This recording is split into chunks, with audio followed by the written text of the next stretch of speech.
Hello beautiful minds, Dubai থেকে দীপান্বিতা আজ তোমাদের নিয়ে ঘুরবে জর্জিয়ায়। চলো যাই, জর্জিয়ার ক্যাপিটাল টিবিলিসি দিয়ে শুরু করি। বাট হোয়েন উই মেট অক্টোবরের সেকেন্ড উইক, দুটো সময় আছে যাওয়ার, ভালো সময় আর কি। একটা ওদের স্প্রিং, মে জুন যেটা, আরেকটা হচ্ছে অটম, সেপ্টেম্বর অক্টোবর। আমরা সেই পাতা ঝরে যাওয়ার আগে নেচারের বিউটিফুল কালারফুল একটা দৃশ্য দেখতে গেছিলাম। কিন্তু তার আগে টিবিলিসি ঘুরে নিই, সুন্দরী টিবিলিসি। আরে টিবিলিসি দেখলে না তোমার মনে হবে যে এটা যদি বুঝি তুমি সেই পুরনো আমাদের হাতিবাগান বাগবাজার আছে না, সেই অলিগলিতে ঘুরছো। বাট এত ফুল অফ লাইফ, কি বলবো। আমরা 3 ঘন্টার একটা পায়ে হাঁটার ট্যুর নিয়েছিলাম। আমাদের সুন্দরী গাইড জর্জিয়ান তানিয়া নিয়ে ঘুরছিল আমাদের, নানান রকম গল্প বলতে বলতে। অক্টোবরের সেকেন্ড উইকে এখানে বেশ ভালো ঠান্ডা, অন্তত আমাদের জন্য। দিনের বেলায় 20-22, আর সানসেট হলে তো 10-12 তো নেমে যাচ্ছে। আমরা বেশ শীতে উহু করছি। এই ওয়াকিং ট্যুরটা কিন্তু বেস্ট আমি বলবো এই সুন্দরী টিবিলিসি শহরটাকে জানার জন্য। যেমন আমরা চলতে চলতে দেখে নিলাম Freedom Square, Sameba Cathedral, Kashveti church, presidential palace. তারপরে ওদের যে নদী মাঝখান দিয়ে চলে গেছে, আমি সব তোমাদের দেখাবো, কুড়া নদী, তার উপরে অনেকগুলো পায়ে হাঁটার ব্রিজ রয়েছে, খুব সুন্দর। সবচেয়ে ফেমাস যে ব্রিজটা, ব্রিজ অফ পিস, স্টিল আর কাঁচ দিয়ে তৈরি। আর রাতের বেলায় যখন এলইডি লাইট জ্বলে, সে এক দেখার মতো দৃশ্য। এখানে মেইনলি খ্রিস্টান সব, কিন্তু এটা হচ্ছে পৃথিবীর সবচেয়ে পুরনো অর্থোডক্স খ্রিস্টান দেশ। কিছু মুসলিম আছে, এখানেই একমাত্র এমন মস্ক আছে যেখানে মুসলিম ধর্মে শিয়া সুন্নি দুই সম্প্রদায়ের মানুষই একসঙ্গে প্রেয়ার করে। শহরের মাঝখানেই এই সালফার বাথগুলো বেশ পপুলার, লোকাল লোকেরাও যায় আর ট্যুরিস্টরাও খুব যায়। অনেক দিন আগে থেকে এগুলো রয়েছে। সালফারের অনেক ভালো কোয়ালিটি আছে, যেগুলো অনেক রকম অসুখ বিসুখও ভালো করে দিতে হেল্প করে। খুব ইন্টারেস্টিং জায়গাটা। হেঁটে হেঁটে টিবিলিসি দেখতে দেখতে দরকারি কথাগুলো সেরে নিই। ইন্ডিয়া থেকে আসতে হলে একটা ভিসা লাগবে, সেটা অনলাইন করাতে হবে, আর 5-7 দিনের মধ্যেই হয়ে যায়। আমরা 4 দিনের জন্য এসেছি, অনেকে 7 দিনের জন্যও আসে, পুরো জর্জিয়াটা ঘুরে নেয়। এদিকে দেখো, আমরা কেবল কারে উঠেছি টিবিলিসিতে, এখন একটা টপে উঠছি। টিবিলিসিতেই মেনলি থাকছি, আর সেটা বেস করে আশেপাশের কিছু জায়গা ঘুরে দেখব। ইউএই থেকে যেতে কোনো ভিসা লাগে না, ইউএই রেসিডেন্টসদের জন্য ভিসা ফ্রি। ইউএই থেকে মানে দুবাই থেকে বা শারজা থেকে, আবুধাবি থেকে খুব সহজেই যাওয়া যায়, 3 ঘন্টা মতো লাগে। ইন্ডিয়া থেকেও কিন্তু দিল্লি, বম্বে, ব্যাঙ্গালোর থেকে ডাইরেক্ট ফ্লাইট আছে টিবিলিসিতে, ওটাও ওই 4-5 ঘন্টার মধ্যেই পৌঁছে যাওয়া যায় টিবিলিসিতে। শহরের মাঝখানেই রয়েছে কেবল কার স্টেশন, সেখান থেকে মাত্র $1 মতো দাম টিকিট কেটে ওপরটায় ওঠা যায়, যেখানে মাদার অফ জর্জিয়া রয়েছে। জর্জিয়া ভর্তি গ্রেপসের বাগান, প্রত্যেক বাড়িতে টিবিলিসি দেখছিলাম সুন্দর করে লতানো আঙুর গাছ। আর ওয়াইন তো খুব বিখ্যাত এখানকার, জর্জিয়ান ওয়াইন কিন্তু খুব এক্সপোর্টও হয়। কেবল কার ছাড়াও ওপর থেকে নিচে নামার জন্য আবার জিপলাইনও আছে। জিপলাইন চড়ে সব হু হা করছে।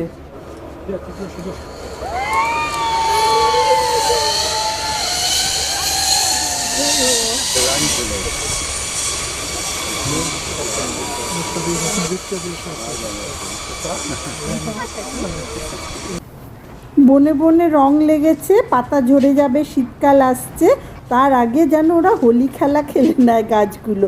এত সুন্দর রং ছিল। আচ্ছা, মাদার অফ জর্জিয়া, তার এক হাতে সুরাপাত্র, এক হাতে তরোয়াল। সুরা দিয়ে অতিথি আপ্যায়ন যেমন হবে, শত্রুর জন্য কিন্তু তরবারি রেডি আছে। এবার আমরা নিচে নেমে আবার রাতের টিবিলিসিও একটু ঘুরে দেখলাম। আলোয় আলোয় ঝলমল করছে, খুব সুন্দর লাগছে। জর্জিয়া অনেকদিন সোভিয়েত রাশিয়ার অন্তর্ভুক্ত ছিল। 1991-এর এপ্রিল মাসে এরা স্বাধীন হয়। একদিকে আছে পশ্চিম দিকে আর কি ব্ল্যাক সি, উত্তরে রাশিয়া, দক্ষিণে টার্কি আর আর্মেনিয়া, আর দক্ষিণ পূর্বে আবার আজারবাইজানও রয়েছে। পশ্চিমে এশিয়া আর পূর্বে ইউরোপের হাতে হাত মিলিয়ে দিয়ে পাহাড়ে নদীতে রূপকথায় মাখামাখি এক দেশ এই জর্জিয়া। জর্জিয়ান কারেন্সি বা টাকাকে বলে লারি। সেটা ডলারে ওই 1 লারি ইজুকাল টু 0.37 বা অ্যাপ্রক্সিমেটলি, ওটা দেখে নিও যখন যাবে, সেই অনুযায়ী দামটা ক্যালকুলেট করে নিও। নিচে ডেসক্রিপশানে আমি সব কিছুর লিঙ্ক দিয়ে দিলাম, তোমরা দেখে নিও, তোমাদের দরকার মতো সেগুলো তোমরা ব্যবহার করতে পারো।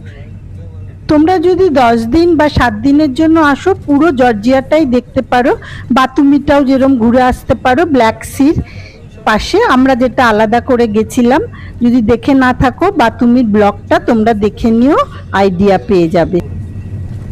পরদিন সকালবেলায় বেরিয়ে পড়লাম। একটা লোকাল কোম্পানি থেকেই কিন্তু আমরা ট্যুরগুলো বুক করেছি, সমস্ত নিচে লিঙ্ক দিয়ে দেব। আমরা যাচ্ছি আজকে জর্জিয়ার সাউথে, সেটা খুব ইন্টারেস্টিং একটা জায়গা, ভার্জিয়া বলে। এটা কেভ, একটা পাহাড়ের মধ্যে নানান রকম কেভ বানিয়েছে মানুষরা, সেইগুলো দেখতে যাচ্ছি। পাশ দিয়ে বয়ে চলেছে মটভারি রিভার, যেটার আরেকটা নাম কিন্তু কুড়া। এসে গেছি, ওই উঁচুতে উঠতে হবে। এইটা হচ্ছে এরুসেটি মাউন্টেন, তার গায়ে। এইখানে ওঠা কিন্তু খুব একটা কসরতের ব্যাপার, এমনি সিঁড়ি দিয়ে উঠলে ঠিক আছে, কিন্তু ভেতরে একা একা ঘুরে বেড়ানোটা কিন্তু একদম আমি বলবো ঠিক হবে না, হারিয়ে যাওয়ার প্রচণ্ড চান্স রয়েছে। ওপর থেকে নিচের নদী আর জায়গাটাকে এমনি সুন্দর দেখাচ্ছে।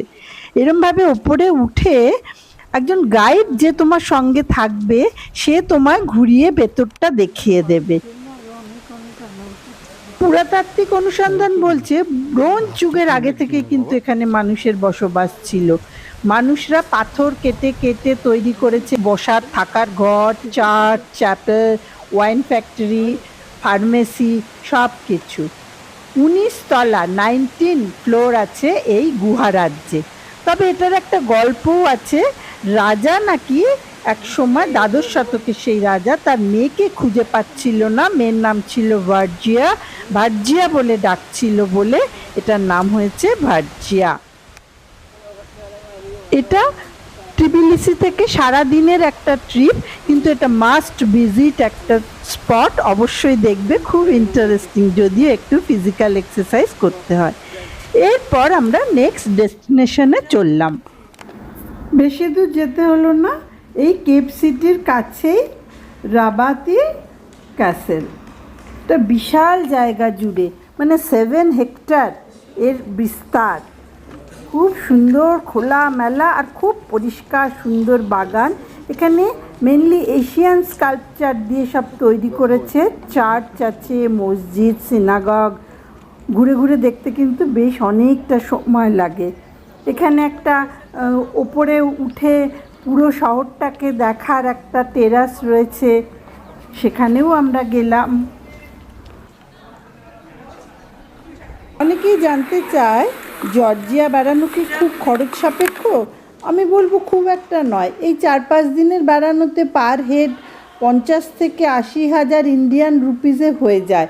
অবশ্য ডিপেন্ড করছে কোন হোটেলে থাকবে, কী সব খাবার দাবার খাবে, সেটা কিছুটা ডিপেন্ড করে, কিন্তু মোটামুটি একটা ইউরোপিয়ান দেশগুলোতে গেলে প্রচুর টাকা খরচা হয়। সেই তুলনায় জর্জিয়া কিন্তু অনেকই পকেট ফ্রেন্ডলি বেড়ানোর জায়গা।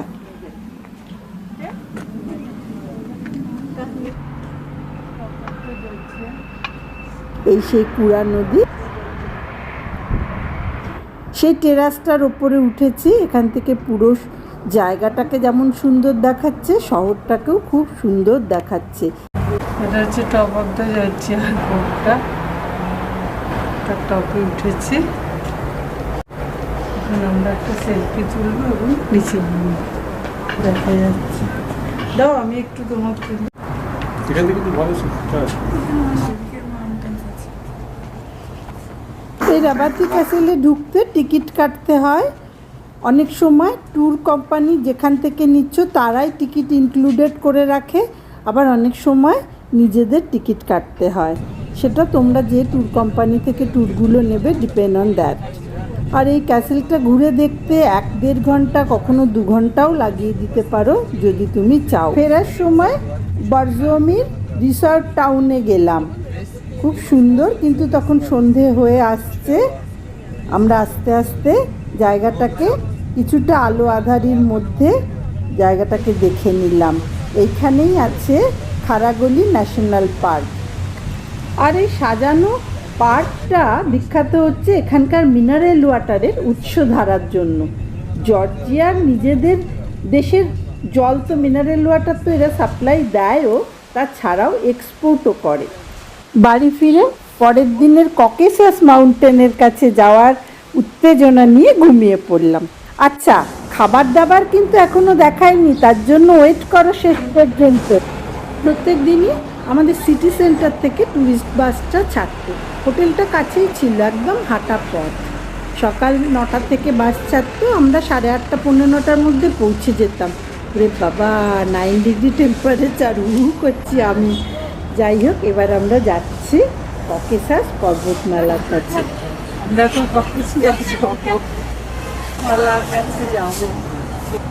ঠান্ডা ঠান্ডা সকালে মটকবাড়ি নদী, যার আরেকটা নাম কিনা কুড়া, তাকে পাশে নিয়ে আমরা চললাম জর্জিয়ার নর্থের দিকে, যেখানে জর্জিয়ান মিলিটারি হাইওয়ে ধরে ককেসাস পর্বতের দিকে যাব। আর 220 কিলোমিটার, 220 কিলোমিটার ব্রিজ অফ পিসকে পাশে রেখে আমরা শহর ছেড়ে বাইরে চললাম। এই যে বললাম 220 কিলোমিটার রাস্তা রাশিয়ায় চলে গেছে, এই রাস্তাটা কিন্তু তৈরি হয়েছিল BC 1st সেঞ্চুরি থেকে। এইটাই একমাত্র রাস্তা যেটা রাশিয়ার সঙ্গে যোগাযোগ রেখেছে। জর্জিয়া নয়, শুধু আর্মেনিয়ারও। পথের পাশে আরেকটা নদীর সঙ্গে দেখা, তার নাম আবার আরাগভি। এই আরাগভি নদীর ওপরেই তৈরি হয়েছে জিন ভ্যালি ড্যাম। 1985-এ এই ড্যামটা তৈরি করা হয়েছে। এখান থেকেই সমস্ত টিবিলিসিতে খাবার জলও যায়। এর টার্কয়েস ব্লু কালার, সেটাই দেখার মতো। দুদিনই এই ডেভিড আমাদের গাইড হয়েছিল। এত সুইট ছেলেটা, রাশিয়ান আর ইংলিশে কন্টিনিউয়াসলি বলে যাচ্ছে। এর পাশেই রয়েছে আনানুরি ফোর্টেস, সেখান থেকে এই ভিউটা আরও দারুণ। আমরা সেখানেও যাচ্ছি, কিন্তু পথে এদের সাথে দেখা, এবং এরা যদি রাস্তা দেয় তবে আমরা যেতে পারবো। Also, you can see donkey how he's carrying all Can I stuff. get down, take a picture?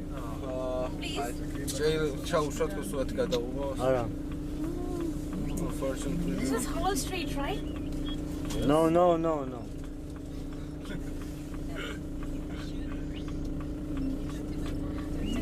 সাদা ধবধবে ভেড়াদের ঢেউ পেরিয়ে পেরিয়ে পৌঁছলাম আনানুরি ফোর্ট্রেসের কাছে।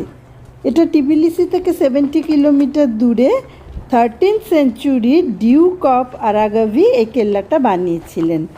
এখন অবশ্য ভগ্ন দশা, তবে যা ট্যুরিস্ট তাদের আনুকূল্য পেয়ে একেবারে চারপাশে রঙিন দোকানপাটে সেজে উঠেছে। দেখতে বেশ ভালোই লাগছিল। এর কাছেই আছে গুডাউরি স্কি রিসর্ট। ডিসেম্বর থেকে তো একদম হই হই রই রই ব্যাপার থাকে এই জায়গাটা। ককেসাস মাউন্টেনের মধ্যে দিয়ে চলেছি। সেই ছোটবেলায় ভূগোল বইতে পড়েছিলাম না, জিওগ্রাফিতে, সেই ককেসাস। ক্যাসপিয়ান সমুদ্র আর ব্ল্যাক সির মাঝখানে দাঁড়িয়ে আছেন তিনি। ককেসাসের সাউথে হচ্ছে এই জর্জিয়া, দুপাশে বরফের চাদরে ঢাকা একটা বিশাল প্রান্তর, সামনে হোয়াইট সাদা পাহাড় চূড়া, পাশ দিয়ে তো আরাগভি নদী চলেছে বয়ে। কেন জানি না এইরকম একটা রাস্তা দিয়ে চলতে চলতে জব উই মেট সিনেমাটার কথা মনে পড়ে গেল। এত দেশ ঘুরেও এত সুন্দর রাস্তায় না আগে কখনো মনে হচ্ছে চলাই হয়নি। সাদার যে এত রকমের ভ্যারিয়েশন, তার যে এত বিস্তার এবং নম্রতা, তা ককেসাসের মাঝখানে গিয়ে না দাঁড়ালে, এই পথ দিয়ে না গেলে হয়তো জানতেই পারতাম না।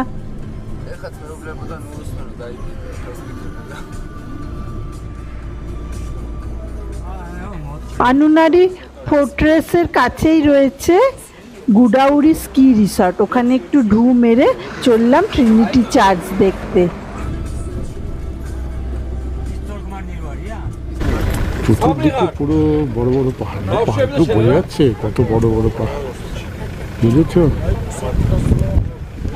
তাই টপ পাহাড় ওটা। ট্রিনিটি চার্চ পর্যন্ত কিন্তু আমাদের যে ট্যুরিস্ট বাসটা এসছি সেটা আসেনি। একটা 4x4 করে আমরা এলাম ট্রিনিটি চার্চের কাছে, কিন্তু সাংঘাতিক বিপজ্জনক রাস্তায় হেলতে দুলতে 15 মিনিট লাগলো। প্রচণ্ড ঠান্ডা, রাস্তাটা যা সাংঘাতিক অ্যাডভেঞ্চারাস, গাড়িটা পুরো কাজ হয়ে হয়ে এলো। সি লেভেল থেকে 2170 মিটার উঁচুতে এই কাজবেকি ভিলেজে 14th সেঞ্চুরিতে এই ট্রিনিটি চার্চ তৈরি হয়েছিল। এই চার্চটা কিন্তু এখনো অ্যাক্টিভ। অর্থোডক্স চার্চটাতে ঢুকতে গেলে মেয়েদের মাথায় একটা স্কার্ফ জড়িয়ে নিতে হবে, আর স্কার্টের মতো একটা র্যাপারও জড়িয়ে নিতে হবে কোমরে। কাজবেগি পর্বত। ওয়েদার ভালো থাকলে এখান থেকে দেখা যায় জর্জিয়ার সবচেয়ে উঁচু পিক মকেনভার্ডস ভ্যালি। আমরা কিন্তু দেখতে পেলাম অক্টোবরে দারুণ ওয়েদার থাকে। এই মকেনভার্ডস ভ্যালি মাউন্টেনের উচ্চতা হচ্ছে, হাইট হচ্ছে 5047 মিটার।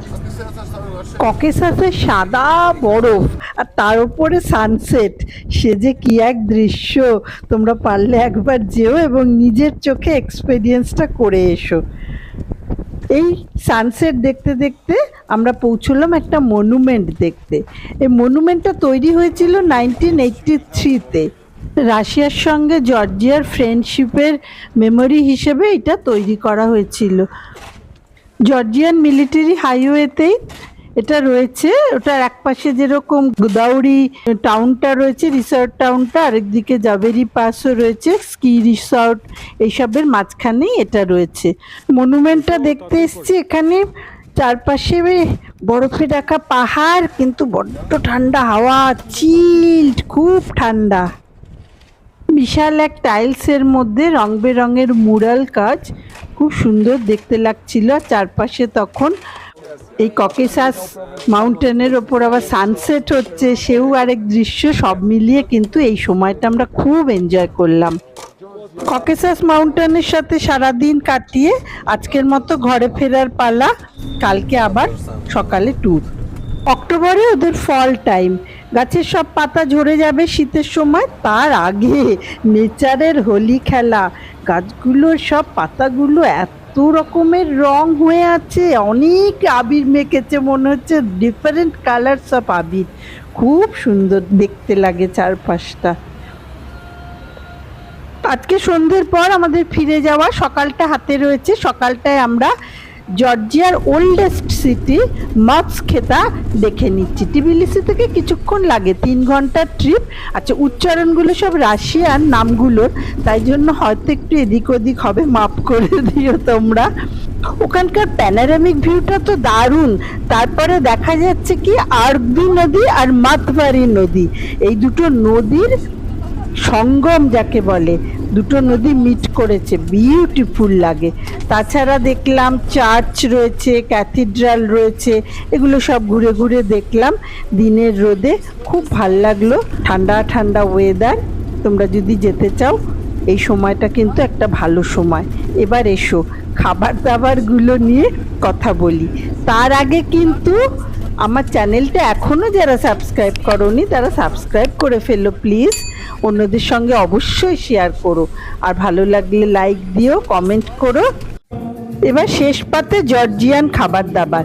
জর্জিয়ান খাবার তোমরা আমার বাতুমির ব্লগটাতেও খুব ভালো দেখতে পাবে, তাও আমি এখানে আবার তোমাদের সঙ্গে শেয়ার করব, কারণ জর্জিয়ান খাবার আমাদের এত পছন্দ হয়েছে সে আর বলার নয়। আমার মতে নতুন কোনো জায়গায় গেলে সেখানকার খাবার টেস্ট করা মাস্ট। এদের সবচেয়ে পপুলার খাবার হচ্ছে এই খিনকালি। এটা একটা মোমোর মতোই, আকারে বেশ বড় হয়, আর ভেতরে বিফ, হ্যাম, ল্যাম এইসব মাংসের মশলাদার পুর থাকে, আর এরা ফোটায়, জলের মধ্যে ফোটায়। খাবার কি করে খেতে হয় সেটাও শিখিয়ে দিল আমাদের guide.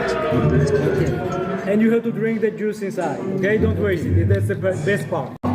Leave this This part is just for whole. আরেকটা খুব পপুলার খাবার হচ্ছে এই খাঁচাপুরি, অনেকটা পিৎজার মতো, কখনো আলু দিয়ে দেয়, কখনো চিজ ডিম তো দেয়। Yummy, it's really yummy.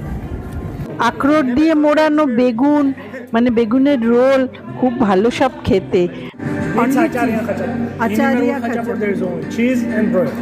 This is আচারিয়া খাচা। নানান রকম ডাল মিশিয়ে একটা ডাল করে ওরা, লোবিও বলে। চিকেন আর চিজ দিয়ে স্মেরুলি বলে একটা ডিশ করে, সেটা তো বাচ্চা বড় সবারই খুব ভাল লাগবে।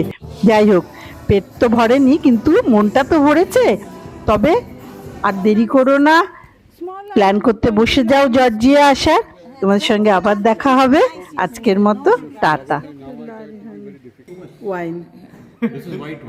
This is white wine. You don't drink.